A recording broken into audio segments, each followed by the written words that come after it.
Seltzer Kings podcasts. This episode is brought to you by Accenture. When your advertising operations fall out of sync, everything else follows. Spotify and Accenture are working together to reinvent the rhythm of ad sales, using automation, analytics, and smarter workflows to simplify campaign delivery and access better data across the business. The result? Less time spent on operations, more time connecting brands with the moments and fandoms that matter most. Learn more at accenture.com/Spotify. Here's your report. Oh, thanks, Jane. I wish I could hire someone just like you. Try LinkedIn Hiring Pro. It's more than a job board. It's like the recruiter you always wished you had. Hiring Pro uses real-time insights to match your role to LinkedIn's unique network of professionals and delivers a shortlist of best fit candidates. You'll spend less time sorting applicants and more time talking to the right people. Let's do it. You're irreplaceable, Jane, but another you would be great. Hire right the first time. Post your job for free on LinkedIn today at linkedin.com/quality. Real people making bold moves. Unforgettable journeys into life's next chapter. This is the Second Act Podcast. Every day is a new chance. Mindset on a new path. Anything is possible. Any limit I surpass. Everything is in my grasp. I got tunnel vision with a pickaxe. Life is more fun when you live like there's no strings attached. We're back at the Second Act, and we're already having fun are. talking with our guest today, but we won't announce who that is just yet. How you doing today, John? Michael, normally I say I'm really excited for the podcast and the recording. Today, I'm also excited, but I think it's going to be fun. That's just the word that came to mind when I was making coffee this morning, thinking about this guy being on the podcast, because I've known him for a year or so now, maybe longer, and I've watched him grow. We met in completely different circles, and he is exploding, and I'm really happy for him. We talked before we hit record about good dudes and good people, and he comes to mind when I think of that. And one of those people that if we lived closer, we'd be best friends. Fact. I'm not asking him for his permission, so but we'd be that neighbor that would have the wire with the two cans. Yep. We'd be right there. See? Yeah, right there. No, fantastic. So this episode's gonna be a lot of fun, Michael. How about you? How are you doing? I know I've said this before and probably say it too often, but I'm doing fantastic. It's just been such a fun journey over the last couple of years with the Second Act, and now TrySam.ai and helping people. We're all about helping people, and you trying to use AI in a responsible way to connect humans rather than replace them. Which, there's probably some work that can be replaced, but we still feel the magic lies in human beings and connecting those individuals to help each other. And our guest today, I had a chance to meet him over late spring or early summer. And it's just one of those people you meet and you're almost like instantly friends with them. Yeah. Just that persona where it definitely falls in the good human category, and just genuinely interested in some of the things that we're working on. And I was interested in certainly some of the things that he's got going on that are super cool that we're going to get into. Yeah. But while you're talking, I want to remind you of a tagline we came up with a year and a half ago, right? Try something you suck at, right? Yeah. How true is that punchline coming into effect today? Or how amazing has that been for TrySam? And now what our guest is doing? You talk about not being good, but just taking the action to get something off the ground. And it's amazing what can happen if you allow yourself that runway. It is. And it's funny how some of these names or phrases can become the kernel of something important and bigger. Do something you suck at was a call to action that came out of a meeting many moons ago.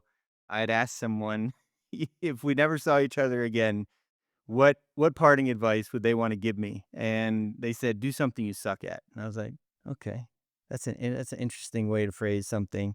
And then someone sort of followed on the back of that and said, just take more risks in life. You have it in you to take more risks. And so sort of merge those two things together. And a little known fact is that the original name of our business was Do Something You Suck At. Yes. It has since changed names, but it's a good lead-in to, I think, some of the things we're going to discuss today with our friend here, which is probably a great time to introduce him. Yeah.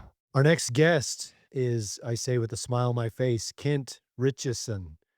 He was raised in the rainy woods of Oregon. Kent learned grit early. He chopped firewood to keep his family warm. That same hands-on drive now fuels his mission to connect founders and investors in bold, authentic ways. After launching multiple startups and serving on advisory boards, Kent created ShitPitch, the pitch event that ditched the slide deck for live improv. Founders pitch both their real startup and a hilariously fake one, revealing quick thinking, composure, and character in real time. What began as a wild idea is now a nationwide phenomenon, featured on CNBC, expanding globally, and headed to TV with an evolutionary live pilot called The Cut, filming in Utah in January 26. Kent continues to redefine startup culture with humor, humanity, and heart. Today, Kent calls Utah home, and his driving motto is discovery, the human behind the founder's pitch. Welcome to the show, Kent. Hey, Love Kent. it. What an intro, guys. And what a team up of compliments. Holy smokes. Yeah. At some point I was expecting a little roastage, but all right, maybe we'll get it. Maybe we'll have that a later set. There's always So time, there, yes. but Thanks I for having me. again, man, I say it with all sincerity. You are a solid human being. Every time I get to meet up with you, whether it's for 5 minutes or for a coffee, it just brightens my day, man. You do that, and you put other people at ease. You fill them with confidence. It's just your demeanor and your character, and I love it. I'm glad you're here. Man, I really appreciate it. It means a lot coming from you.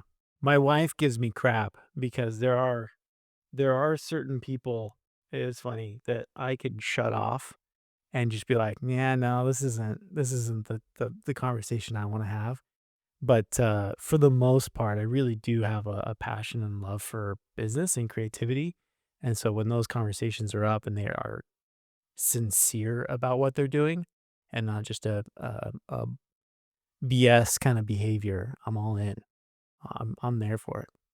So yeah, what you guys are doing is really cool. Well, we love having people like you on the show, and Yeah. so to open up the aperture a little bit, why don't you start by telling us a little bit about your past, maybe childhood, talk about those Oregon days. Yeah, chopping wood in Oregon. Let's hear helping about that. helping the family out. Let's hear some about that. We grew up in a small little town in Oregon, about an hour south of Portland. Rainy as all get out, but beautiful. Just we were in the middle of the Willamette Valley, one of the valleys that competes with wine country on a global level. So you'd have a lot of people coming into town that are foreigners, politicians, etc., just to be involved with this specific vineyard. And it was just amazing on a growing up sphere, and where I, found a passion for life. The chopping wood side. So we had no AC or furnace or anything like that. It was definitely a double stack. We had fireplace upstairs and a fireplace downstairs. And if we didn't have those things cooking and roaring, we were all freezing, right? So I've told my dad this. I've been very lucky to have had a dad who instilled in us something that meant you've got to earn it and put in the work for it.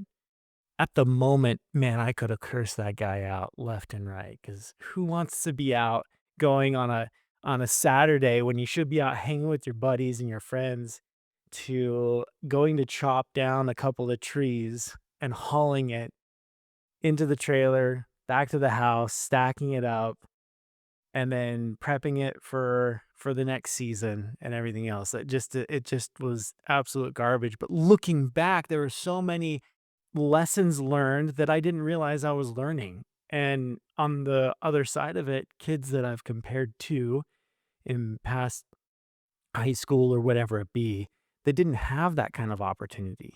I'm not saying that they're not well off or et cetera, because I'm not either, but the educational components of that were monumental, absolutely monumental.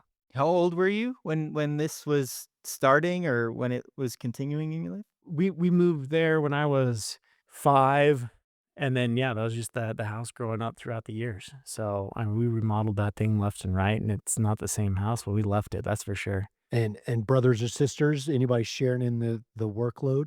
Oh, yeah. Well, I mean, to dog on the sis, like, of course, she always had to use the restroom at the same time, right? Like, oh wow, I gotta use the restroom, and then like 3 hours go by, and she still locked herself in the bathroom. But other than that, no, we all let the princess be the princess, and us boys. I got 3 older brothers. We'd all share Oh, wow. in that work. So That's yeah, awesome. yeah, man. What, looking at that work, because I grew up not necessarily chopping wood, but when I turned 13, my dad was like, "All right, you're 13, time to get a job. You're a man." Um, it instilled in me something as well. But looking back, what would you say was a fundamental that was paved right then for you, besides hard work? Yeah. Beyond just the simple fact of job had to be done, I think it wasn't teamwork. Don't get me wrong. I worked well with my brothers and we figured that out. We had a system down and that kind of thing. But looking back, I definitely say it was no one else is there to pick up your slack. Meaning, if you don't plan this out today for this coming winter, no one else is coming around to save you. Nobody else is coming around. And like, sure, maybe somebody will help here and there, but the actual like responsibility falls on you. You chose this narrative to be here. You're choosing still. Are you prepared for what those choices mean? I think that's what really stuck in my brain as we have what hours upon hours of stacking to think about and to mull over how pissed off you are at the rainy, downpour that's coming on you. And you're just one by one little stacks, right? Chopping and going to town. You have a lot of time to either be pissed off or choose to figure out an alternative. Love that answer. That type of work and working with your brothers and figuring it out, is that where sort of the sense of humility came in and realizing like, hey, everybody's doing their part. We're solving a problem for the greater good of us, and I'm not the hero in this situation. It's all of us, helping each other. Is that where maybe that all began? Yeah, I think it would go one step sideways. We weren't the richest. We weren't the most well off, but weren't also poverty.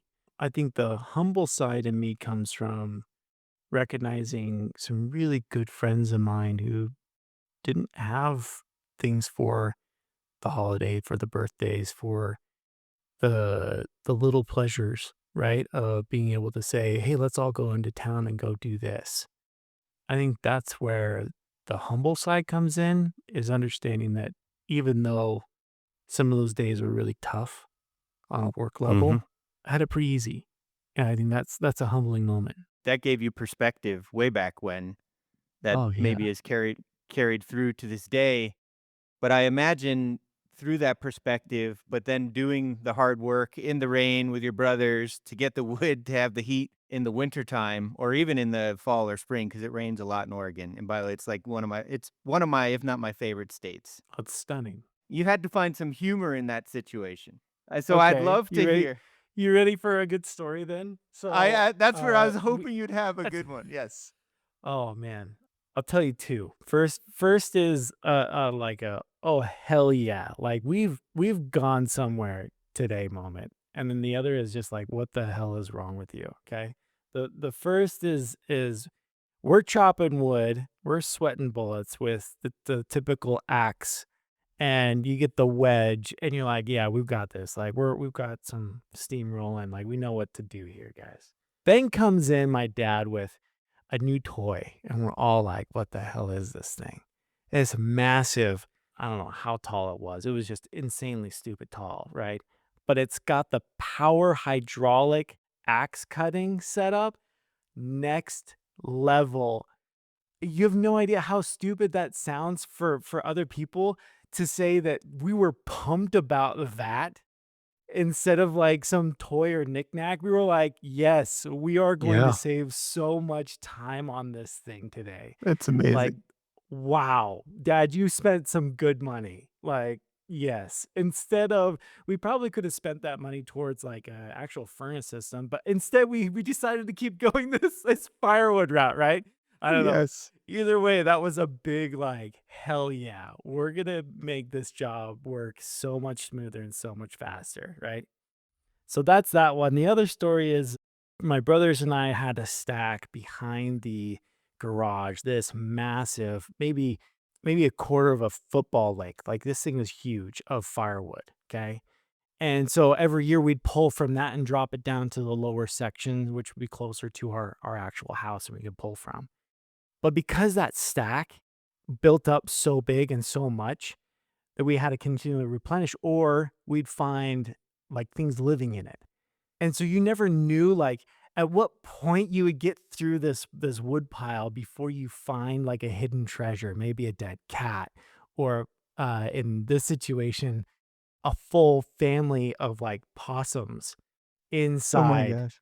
this pile. And you just like you're getting close, right? You're just hearing that you're pulling these pieces of wood and pop them in the wheelbarrow to go down, and you just hear this hissing and like these things, and you just like you don't know what you're diving into. As a kid, you're like, these are the things that nightmares are made of, underneath the bed of like these sounds, and you know you're gonna be going to sleep with this. And we got to this section, and yeah, there was the whole family of them, and my brother and I, we just freaked out, and we started just taking bats and trying to get these things out and pushing them away. That was probably the more wildest of moments to just needing to get a job done. Amazing. That's awesome. That's Yeah. Well, fantastic so stories. Kent, between chopping wood and launching startups, there's a lot of stuff in between.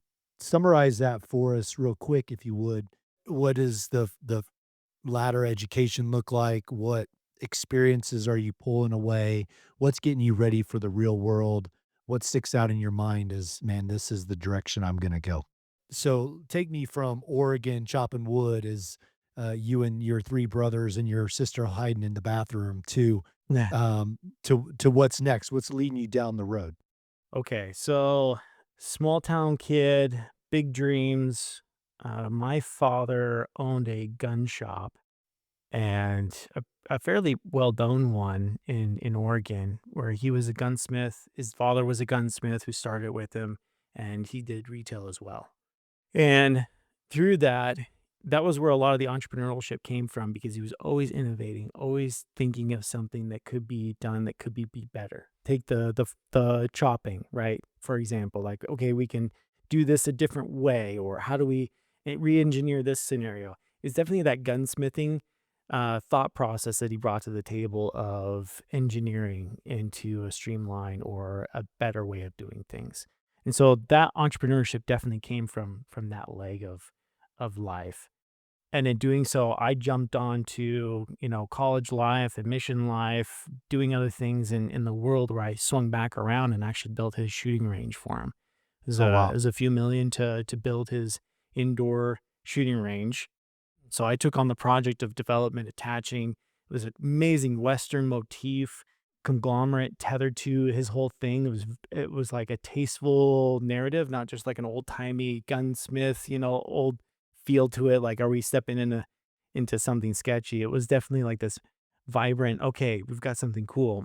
And in doing so, we did something different, where we had like a shooting range that moved on tracks, and that you could shoot with low velocity ammunition and just have eye protection indoor. And it was a shooting gallery, much like the old times. And so it was a very huge draw for families and engagement and etc. But that also then turned into, okay, what's next? And how do I partner with different people?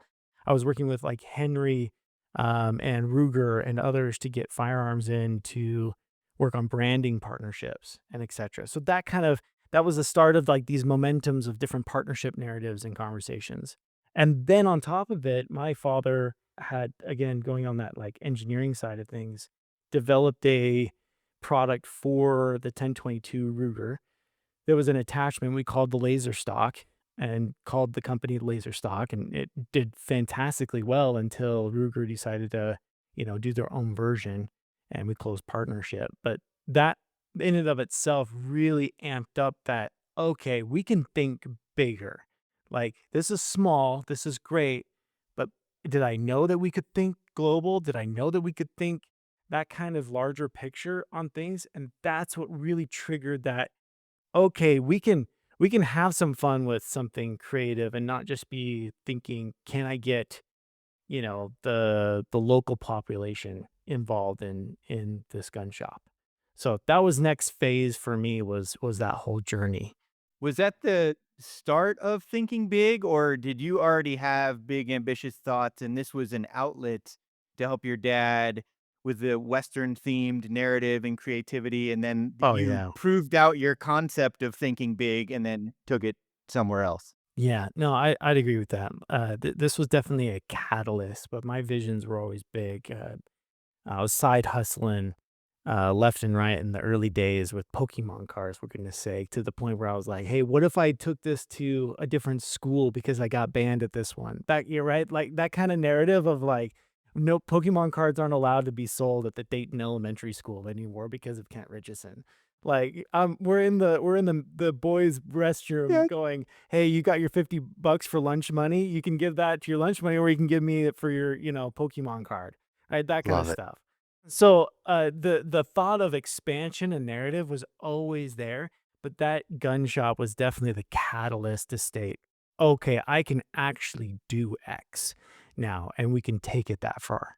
Very cool. More often than not, we discussed this on our last episode. More often than not, the things that we do later on in life are products of what we see around us Mm. and the examples. And I think entrepreneurship in our parents or in our past from, relatives or people that are close to us, it bleeds into who we are because we see people making something out of nothing or Yeah. starting from nothing and creating this sphere of business, right? Of opportunity from just their ingenuity and thinking, how do I optimize and how do I make something better and how do I refine? And you just keep at it. And I think obviously that's the product of, it's heavily in your life and what you are currently doing. So I would call it the red car effect. Have you guys heard about that?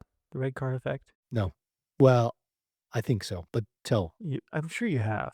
So I was funny enough. I literally was just got done talking to my son about this morning on the drive into school.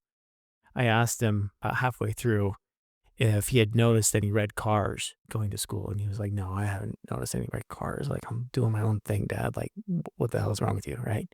He's 8, by the way, and for obvious reasons, right? So I said, "Okay, well, now take a moment and just see how many red cars you can find." So the rest of the way towards school, he's going, "Oh, there's a red car. There's a red car. Ooh, that's a cool red car. Wow, that's a piece of junk of a red car, but it's still a red car. I found one, right? Like, ooh, that red car's in pieces." That kind of thing, right? That kind of like, we're seeing all these red cars. So we get to school, and I was like, okay, so in marketing sense, this is different. Like, I won't go down the marketing road per se, but just the exposure narrative of the red car effect, which is when you're purposely looking for X, in this Yep. case, a red car, you're more prone to find that. So my example to him in this specific situation was, it's the choices. So if you're always looking for, Dad, it snowed today, I don't want to get wet. I don't want to have to be cold. I don't want to have to do X, Y, and Z because of snow. Odds are you're only going to be focused on those things. But because my son's cool, he was always looking at the other side. Because even coming in last night from a fellow family thing, he's like, "Dad, it snowed tonight. Do you know what that means? We get to build a snowman, or we get to do a snowball fight." I was like, those are the choices. If you're looking for the right choice for the right thing, more of those opportunities or mindsets will be in the narrative, just like what you're pointing out with the family really sets that precedence of creation or not creation, right? Because we all have that choice of saying, Is this something I want or is this something I don't want? I'm making the choice to be involved in that or not. That's the red car theory. I love it. The entrepreneurial mindset, I think of it so simplistically is like there I can find a better way to do something based on what exists, and I don't like being told what to do. And so put that together as I'm going to own this and try to figure it out, and I will have a propensity to figure it out until it gets done, which it sounds like that has been, at least up to this point in your story, the way you've approached everything, Kent. And so you're having this conversation with your son about the red car effect. If that just recently happened and now he's thinking about the world and what can be done, not like what has happened, but what can I make Mhm. out of this situation? How does that lead you into the next chapter of your entrepreneurial journey and the things that you want to explore on your own outside of your dad's business that you helped create and expand? One of the reasons, there's several, why I wanted to create something that could shed a little light on who is out there and not just a product, but people are the reason businesses succeed or fail. Yep. Ideas come in so many shape and forms out there, and frequently, how many times you've heard somebody say, I had that same idea, right? That's a dime a dozen. You hear that so many times. Or I could have done that, right? But it's about execution. It's about taking, I think at the beginning of this, taking that crazy idea and actually executing on it, right? And taking a risk. That doesn't mean every idea is a great idea, but the individuals that take what could be and turn it into reality because of action, and those are the ones that I want to find and highlight. And that's why doing what I'm doing is because there's a lot more potential out there than what people think. I'm interested in hearing lessons you learned from the multiple startups you were a part of Hmm. that then went into creating ShitPitch. Where did you learn the need for this type of execution? So ShitPitch is my little baby. And much like any other entrepreneur, they've got their babies. I say we, I had a couple of really good people that were influential in just pointing me in the right direction. But the initial thought was, I want to be able to have a place that isn't just a, here's your pitch deck, Mr. or Miss Investor, from a contact of mine. Like, I want to be able to show something about the person. And so ShitPitch is just that. We push people into an arena that they're not ready for, but they also aren't very conscious that it's happening. Meaning, we give them a really bad business idea, completely impromptu. They get on stage. They have to pitch it in front of the audience. They get some moments before to create a pitch deck and everything like that, but moments, right? They get the idea, create it, jump back up. So we're seeing this really raw point of execution and a very psychological narrative that goes amiss when you're focused on just this. What do people think of me right now as I'm pitching this thing? And a lot of other pieces are exposed. And then they jump into their real business pitch. So we see these both of the flavors of who and the what in comparison. And we can talk about beyond ShitPitch and what's coming up in a moment. But you asked the other question, which is why or how this Yeah. became, right? Yep. I was working for, side note, I've always had the dream of creating a TV show. Okay. This has always been a fun little Okay. thing in the back of my brain. Love it. Not knowing what or how or when, but that's always been something of a passion for me. Not to be a host or pound my chest in any way. That's just something that just drives me as I've watched The Apprentice, Shark Tank, and etc. It just drives me in Okay. that sense, right?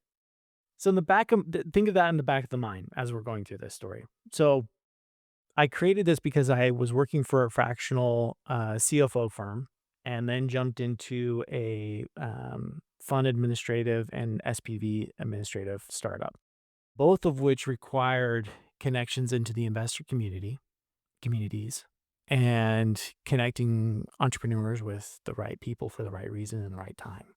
And what I found was 90% of it, 95% of it was all trust. Can I trust this person enough to represent me? Can I trust this person to actually execute? And on the opposite side, is the investor going to trust me on an ongoing basis to refer these narratives to them? And not just because it's a pitch deck or there's a potential of them being a client, right? That kind of thing.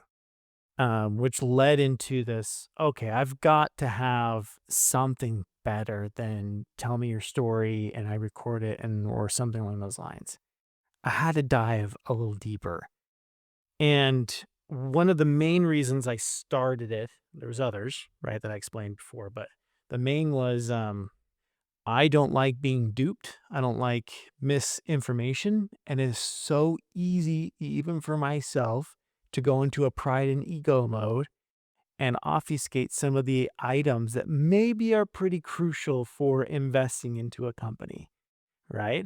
And I'm sure you're seeing it right now, right, Michael, as you're going into conversations, not on a deceptive level on purpose, but by default, we're trying to position ourselves as value-centered, important individuals as well as product, which means there has to have that pride and ego come in. And it just is natural.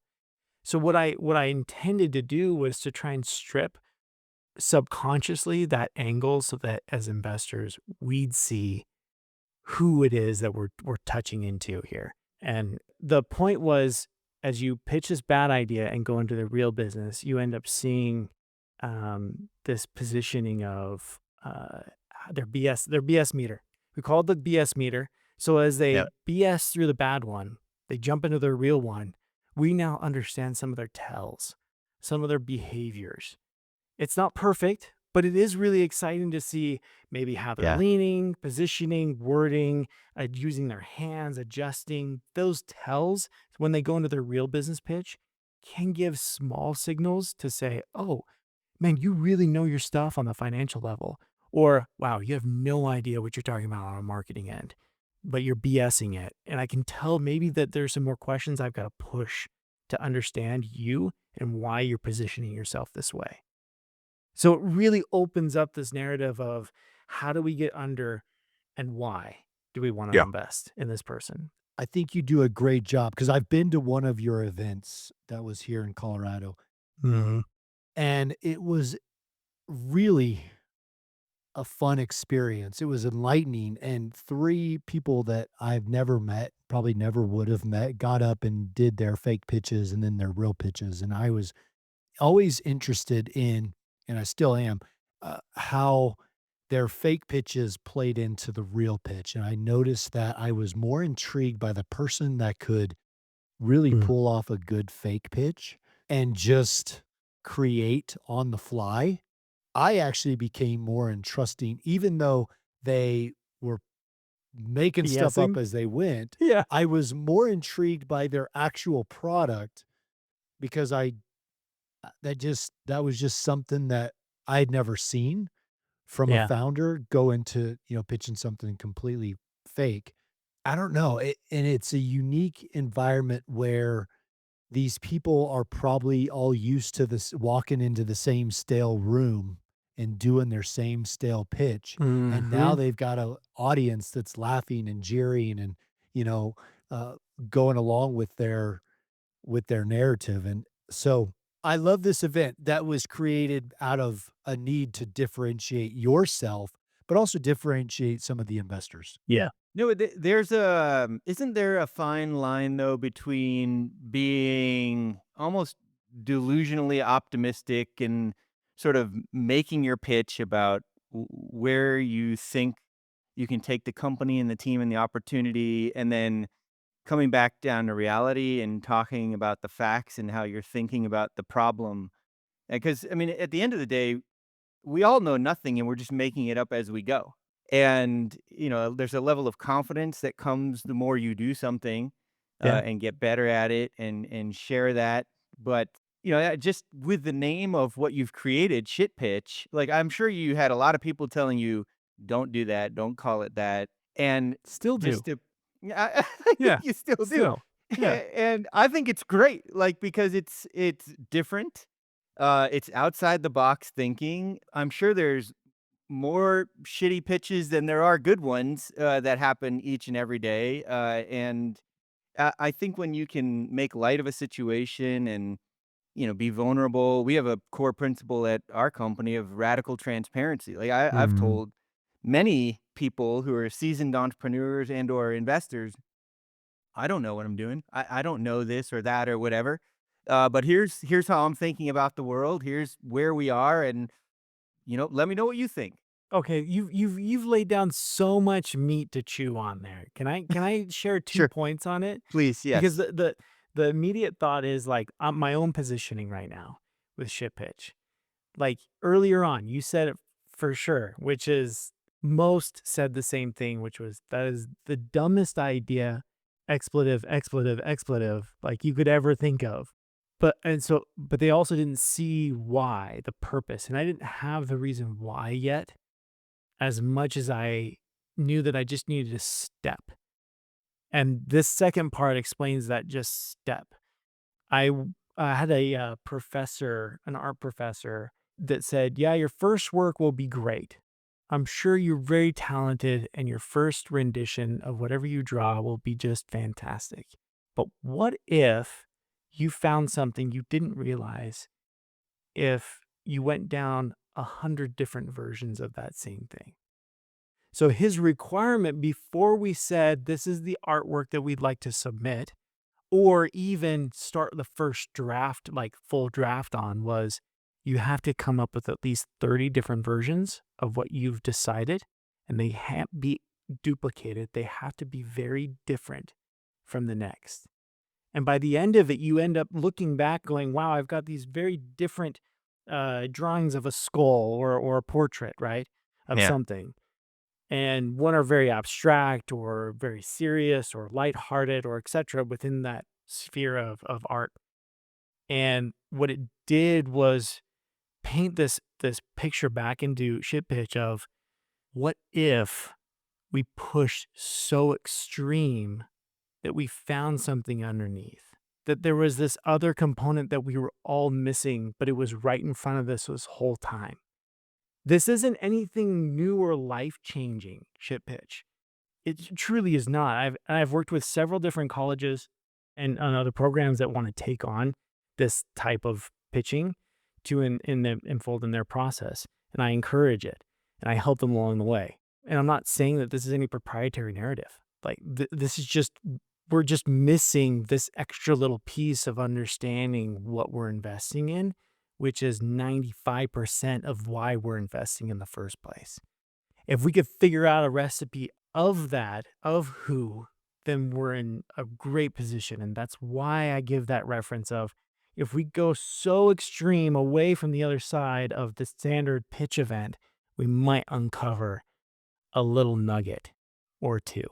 And it's happening for you. And this sort of comes back to the point we talked about earlier is, you know, a lot of people are going to tell us don't do that. And we're like, you're not going to tell us what to do. I'm going to do this thing and I'm going to find that kernel, like you said.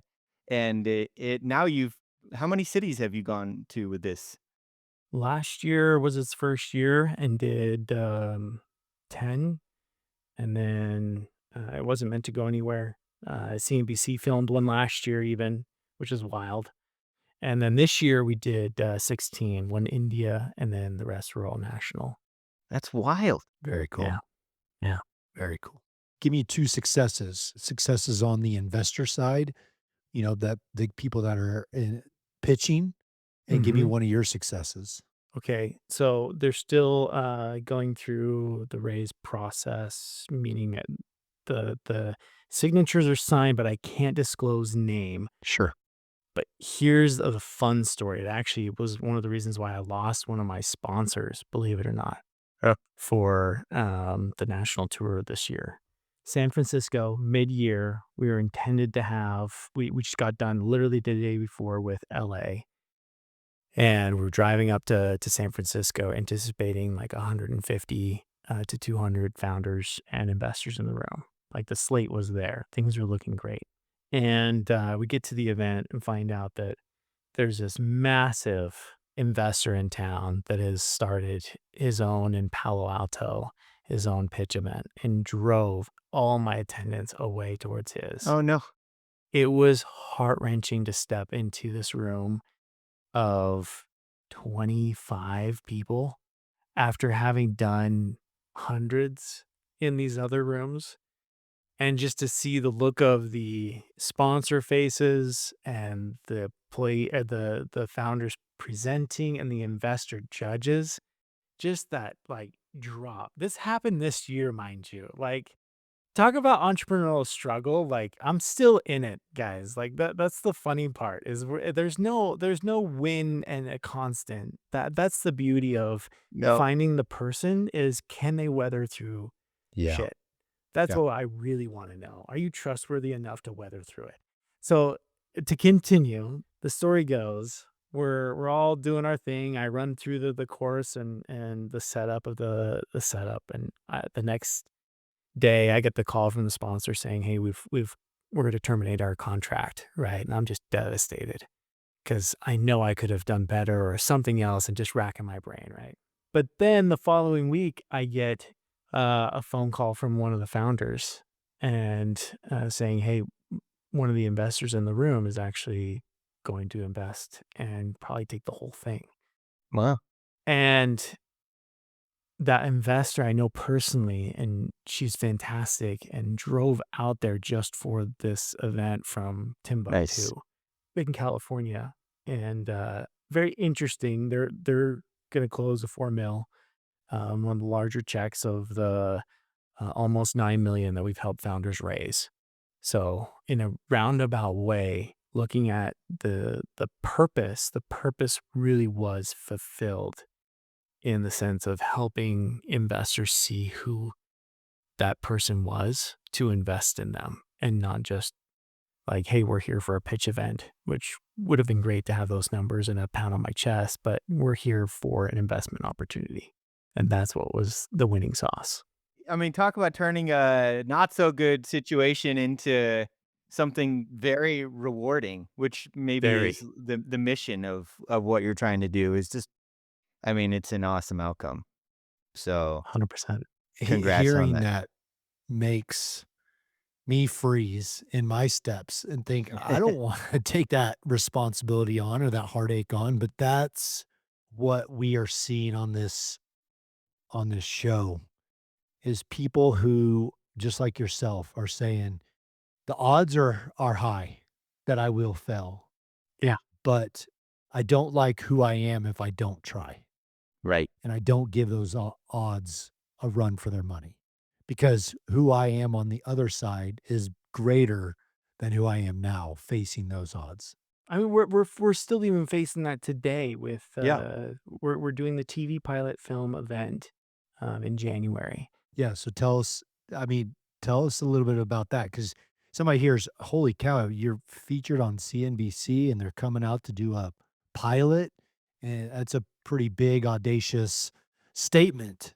Yeah, it's huge. It's what I had hoped and dreamed, and we can unfold like the whole show itself and what that looks like. But the point of the comment was we're even still facing how many different rejections on sponsors and investors and etc. Even though we've changed name or adjusted different things here and there, teamed it up with the day before Sundance Film Festival, like those kinds of components to pull in celebrities, etc. Like I still face every single day that call that says, "Yeah, not interested." Like that, it just is fascinating to look back at a high level and go, look at all these check boxes of, wow, we've really done some cool stuff and helped a lot of amazing founders. But that doesn't mean that you're out of the thick of it, and you probably won't. And it probably goes back to your questions about like chopping the wood and what was the biggest takeaway. It's like, well, it falls on me. Like, if I don't get it done, it's not going to get done. Or if at least I don't try, right? And I'm okay with failure so long as I put 100% in. Yeah. But it's so much about like an unwillingness to quit versus anything, I would think, because I've shown up to an event with two people there to listen, or about what was going to be said, or Right. some weather got in the way of something, or something didn't quite work out the way you had hoped, and you just keep going. I mean, it's just persistence, or grit, or whatever word we want to use. Just an unwillingness to quit and keep going and face the rejection every day. I think we overestimate in the short term and underestimate in the long term what's possible. And, your show kicking off with its pilot in January I'm sure is going to have, I know it's going to have an amazing audience and huge success, and will be Thanks. the start of something really special. Hopefully I can find a way to be there. That would be super cool. Oh, guys, yeah, we've got to figure that out. Yeah. Yeah. Yeah, I mean, John, you're just a hop, skip, and a jump over here. Come on. Yeah. I've got it on Yeah. my calendar, so I'm trying to come out for it. The show itself is going to be compelling. And the reason why we're doing this pilot filming, it's self-funded, by the way. Like, we've got investors and sponsors that'll chime in, but we haven't closed deals on networks yet. In conversations, but that's it. The intent of it is actually to close chapter with the national tour that we just got done and create this finale-esque. And the thought was, well, why can't we tee it up in a pilot format and make this impactful and a leading towards the TV show that we're going to create? And so that's why we're doing this narrative and doing it right before Sundance, so that we have the celebrities and the investors feeling like that they're involved in something really special. There's a sales component, Yeah. Kent, that I see in what you're doing. And even though I never wanted to get into sales, sales to some is a dirty word, but Oh yeah. there's a person that's driven to hearing so many no's, but keeping the drive going, because they know that after so many no's, there's a yes, and that Yep. yes builds upon itself. And that's what you're doing, is you're hearing those no's early, and is essentially, when successful, you start saying no's to yeses, right? You get the flip side of it. Or you have those people that said no the previous year coming back around saying, Right, I'm sorry, I didn't know why I was saying no. right. I'm interested, right? Yeah. And that in itself is rewarding as well. Absolutely. And you can look at it as, what's more rewarding, beating the people that said no, or proving right the people that joined alongside you and said, Ooh. let's do this. Yeah. Come down to And you choices, man. choose Yeah. that angle. But either way, you're persevering and you're hearing no's now. But what does that turn into a year, 5 years down the road?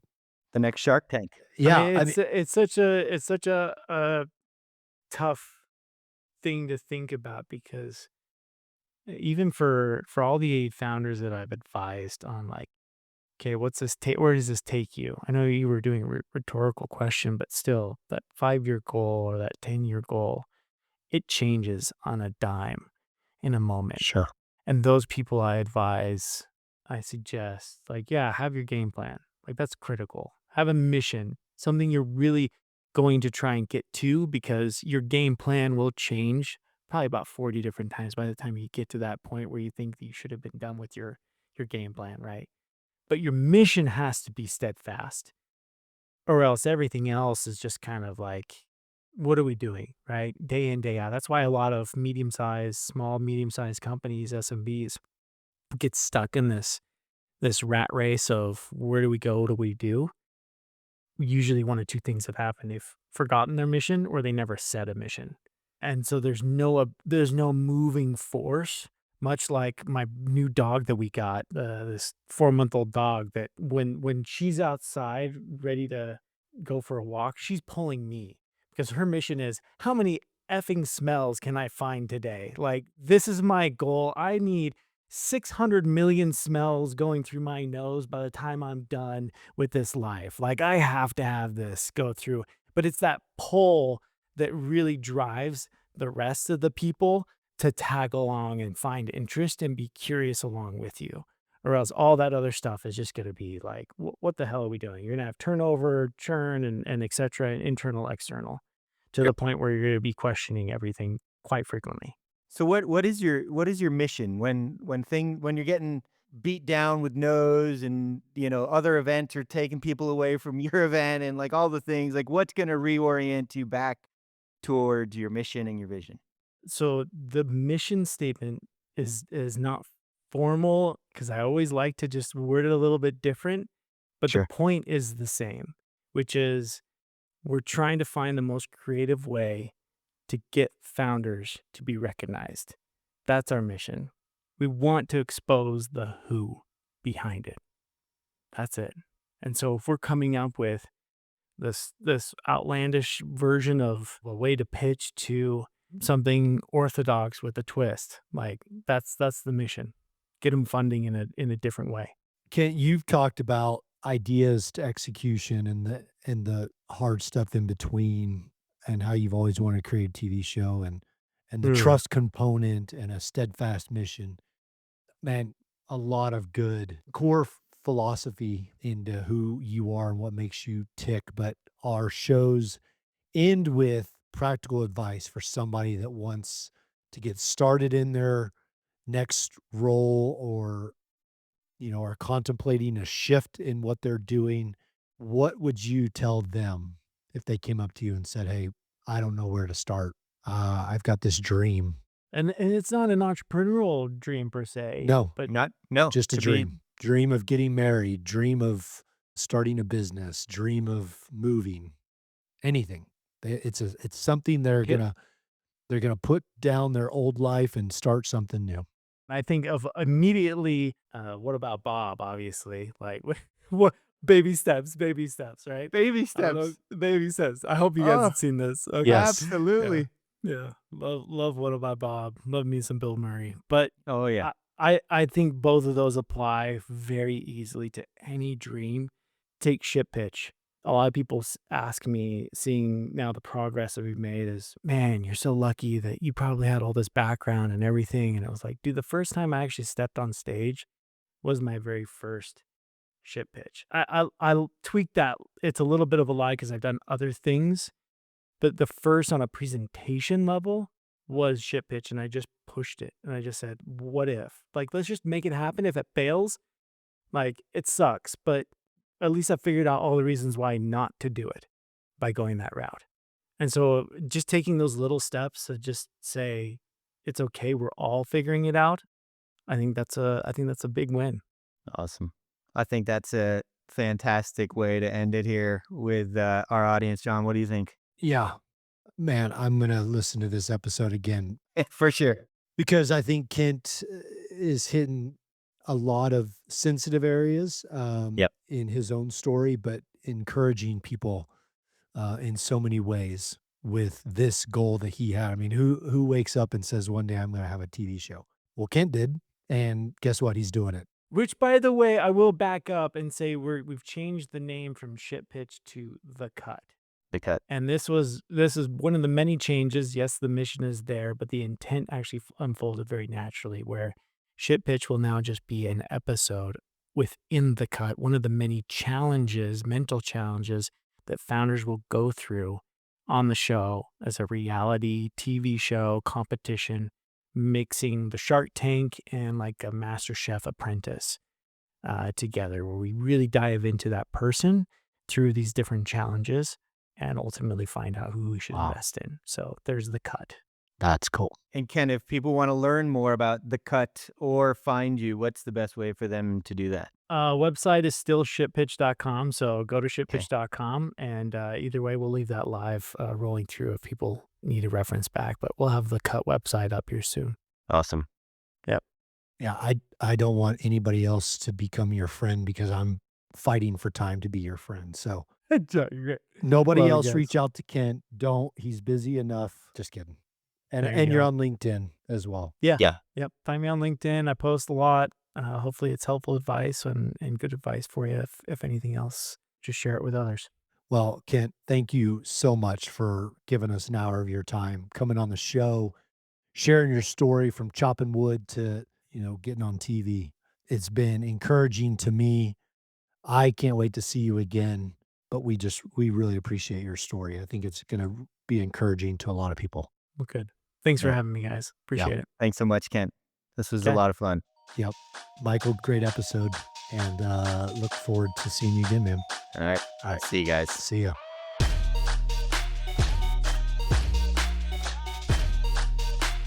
The Second Act with Michael and John stars Michael Newborn and John Ballinger. The podcast is produced by Seltzer Kings.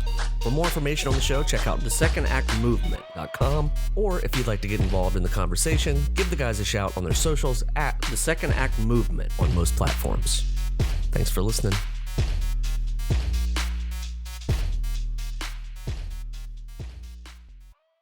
Hi, Ryan Reynolds here for Mint Mobile. Are you looking for a beach read this summer? May I suggest your big wireless bill? It's got suspense, mystery, a slightly flat emotional arc, and a shocking twist where you realize you've been overpaying the entire time. Fortunately, though, Mint's story is better. Every plan, $15 a month, even unlimited. That's it. Happy ending, zero tears. Give it a try at mintmobile.com/switch. Upfront payment of $45 for 3 months, $90 for 6 months, or $180 for 12-month plan required. $15 per month equivalent. Taxes and fees extra. Initial plan term only. Greater than 50 gigabytes may slow when network is busy. See terms. At Blinds.com, it's not just about window treatments. It's about you, your style, your space, your way. Whether you DIY or want the pros to handle it all, you'll have the confidence of knowing it's done right. From free expert design help to our 100% satisfaction guarantee, everything we do is made to fit your life and your windows. Shop up to 40% off with minimum purchase and a free professional measure right now at Blinds.com. Plus, pay at your own pace starting at 0% APR with Affirm. Terms apply. Still waiting in line? Again? That's time you'll never get back. Save time and money with Stamps.com. Over 4 million businesses have skipped the line with Stamps.com. Join them to save up to 90% off carrier rates from your computer or phone right now. Print postage for certified mail, registered mail, and packages in seconds. Then schedule a pickup right from your home or office. For a limited time, go to Stamps.com and use code PODCAST for a free welcome gift. Taxes and fees apply. Seltzer Kings. Podcasts.